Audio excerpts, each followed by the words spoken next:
at the edge of the Baltic Sea, where the Neva River spreads into channels before reaching the Gulf of Finland, stands a city that was never meant to be ordinary.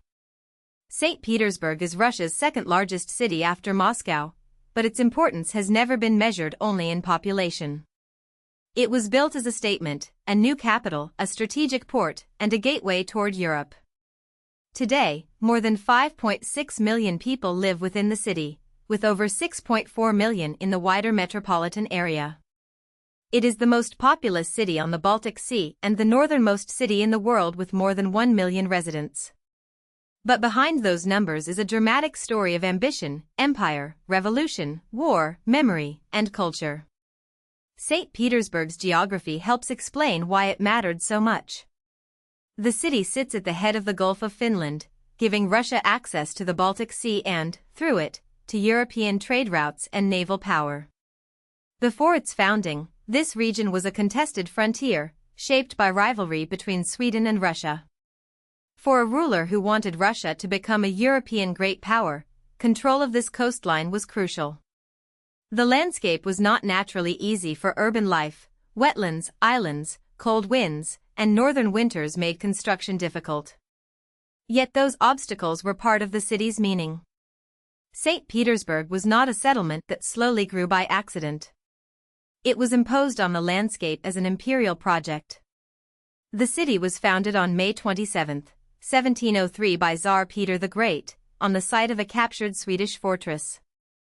Peter named it after the apostle Saint Peter, but the city also reflected his own political vision. He wanted Russia to look outward, modernize its institutions, build a stronger navy, and participate more directly in European affairs.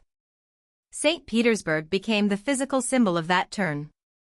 Its broad avenues, canals, stone embankments, and planned urban design contrasted sharply with older Russian cities that had developed around medieval fortresses and churches.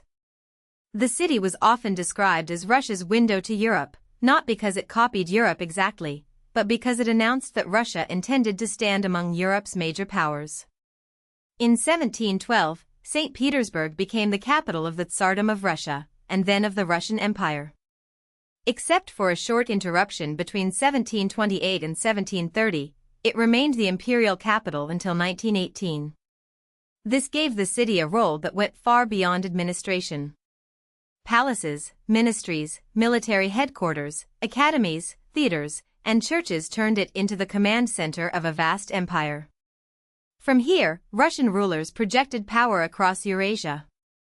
The city's architecture became a language of state authority. Monumental squares, grand facades, and ceremonial spaces expressed the confidence of imperial rule.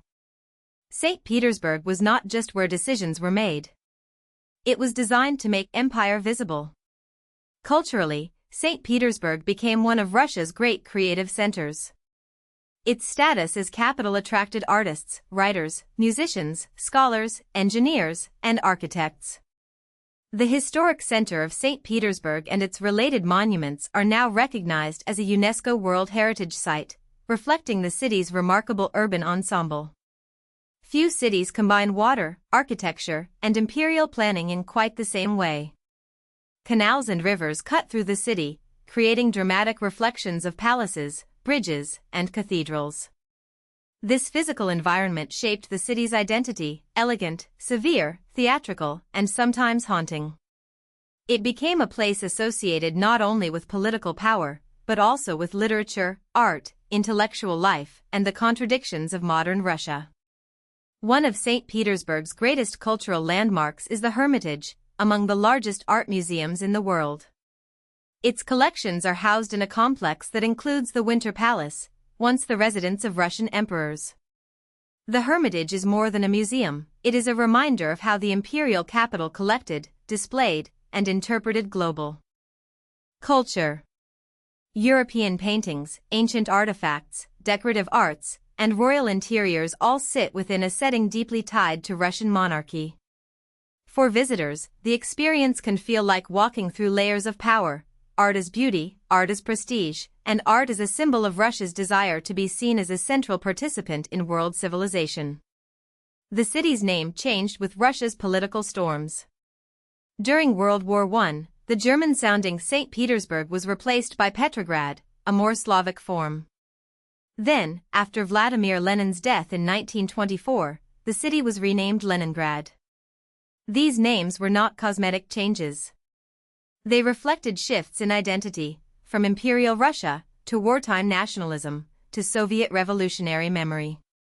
The city that had once embodied Tsarist power became a Soviet city named for the leader of the Bolshevik Revolution.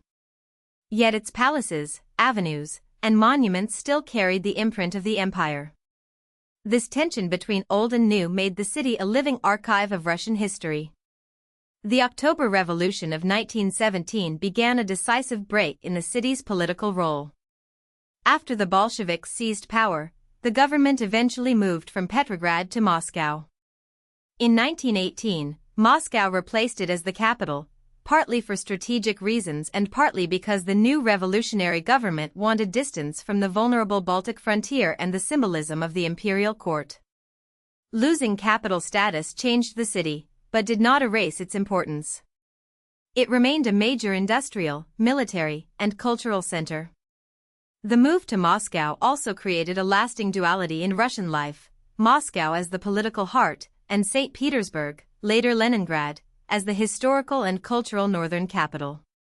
During World War II, Leningrad endured one of the most devastating ordeals in urban history. The siege of Leningrad became the most lethal siege ever recorded.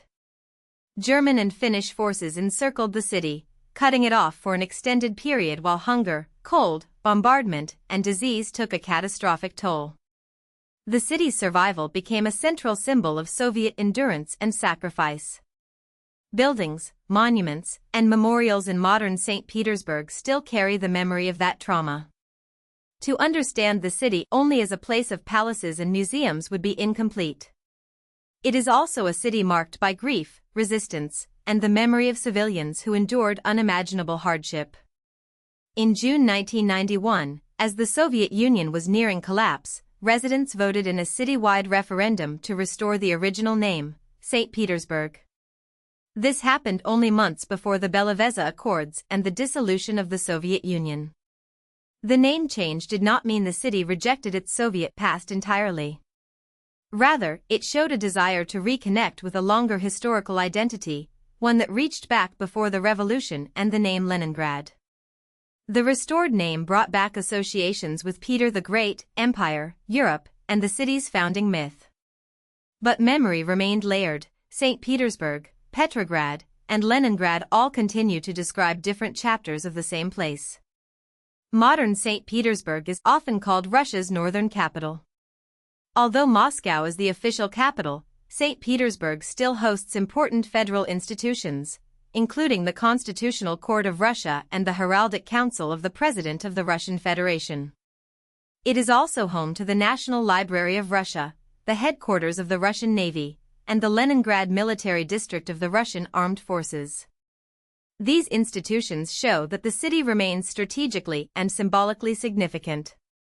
Its location on the Baltic continues to matter, just as it did in Peter the Great's time. St. Petersburg is not simply a preserved historic city, it remains a functioning center of law, defense, scholarship, and state identity. The city is also a major destination for tourism, science, and the economy.